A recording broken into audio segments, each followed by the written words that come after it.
ಇದೆಲ್ಲದರ ಮಧ್ಯೆ ಎಂಕೆ ಸ್ಟಾಲಿನ್ ತಮಿಳುನಾಡಿನ ಮಾಜಿ ಸಿಎಂ ಅವರ ಹೇಳಿಕೆಯನ್ನ ಗಮನಿಸ್ತಾ ಇದ್ದೀರಿ. ಟಿವಿಕೆ ಸರ್ಕಾರ ರಚನೆಗೆ ನಾವು ಅಡ್ಡಿ ಮಾಡುವುದಿಲ್ಲ ಅಂತ ಸ್ಟಾಲಿನ್ ಸ್ಪಷ್ಟಪಡಿಸಿದ್ದಾರೆ. ಟಿವಿಕೆ ತನ್ನ ಭರವಸೆಯನ್ನ ಈಡೇರಿಸೋಕೆ 6 ತಿಂಗಳು ನಾವು ಕಾಯ್ತೀವಿ. ಟಿವಿಕೆ ಪಕ್ಷ ಸರ್ಕಾರವನ್ನ ರಚನೆ ಮಾಡಲಿ.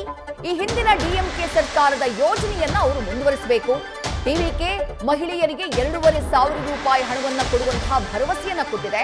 ಆದ್ರೆ ಅದು ರಾಜ್ಯ ಸರ್ಕಾರಕ್ಕೆ ದೊಡ್ಡ ಹೊರೆಯಾಗುತ್ತೆ. ಹೀಗಾಗಿ 1,000 ಕೊಡುವುದನ್ನೇ ಬೇಕಿದ್ರೆ ಮುಂದುವರಿಕೆ ಮಾಡಲಿ ಅಂತ ಹೇಳಿ ವಿಜಯ್ ಅವರ ಟಿವಿಕೆ ಪಕ್ಷಕ್ಕೆ ಸಲಹೆಯನ್ನ ಕೂಡ ಕೊಟ್ಟಿದ್ದಾರೆ ಎಂಕೆ ಸ್ಟಾಲಿನ್ ಅವರ ಸ್ಟೇಟ್ಮೆಂಟ್ ಬಹಳ ಕುತೂಹಲಕ್ಕೆ ಕಾರಣ ಆಗ್ತಾ ಇದೆ. ಯಾಕಂದ್ರೆ ನಿನ್ನೆ ರಾತ್ರಿ ಒಂದು ಕ್ಷಿಪ್ರ ಬೆಳವಣಿಗೆಯ ಸುದ್ದಿ ವರದಿಯಾಯಿತು. ಅದೇನು ಅಂದ್ರೆ ಎಐಎಡಿಎಂಕೆ ಜೊತೆ ಸೇರ್ಕೊಂಡು ಡಿಎಂಕೆ ಸರ್ಕಾರವನ್ನ ರಚನೆ ಮಾಡುವ ಬಗ್ಗೆ ಚರ್ಚೆಯನ್ನ ಮಾಡ್ತಾ ಇದೆ ಅಂತ ಹೇಳಿ. ಆದ್ರೆ ಅದಾದಂತಹ ನಂತರದಲ್ಲಿ ತಡರಾತ್ರಿ ಡಿಎಂಕೆ ಪಕ್ಷದ ನಾಯಕರು ಇಲ್ಲ, ನಾವು ಅಪೋಸಿಷನ್ ನಲ್ಲೇ ವಿಪಕ್ಷದಲ್ಲೇ ಕೂರುವುದಕ್ಕೆ ತೀರ್ಮಾನ ಮಾಡಿದ್ದೀವಿ ಅಂತ ಹೇಳಿದ್ರು. ಈಗ ಎಂಕೆ ಸ್ಟಾಲಿನ್ ನಟ ವಿಜಯ್ ಅವರಿಗೆ ಸಲಹೆಯನ್ನ ಕೊಟ್ಟಿದ್ದಾರೆ.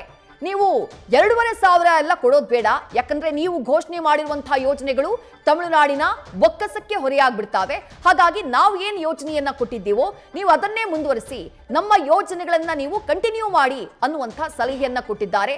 ಜೊತೆಗೆ ನಿಮ್ಮ ಸರ್ಕಾರ ರಚನೆಗೆ ನಾವು ಅಡ್ಡಿ ಆಗೋದಿಲ್ಲ ಅಂತಾನು ಎಂಕೆ ಸ್ಟಾಲಿನ್ ಹೇಳಿದ್ದಾರೆ.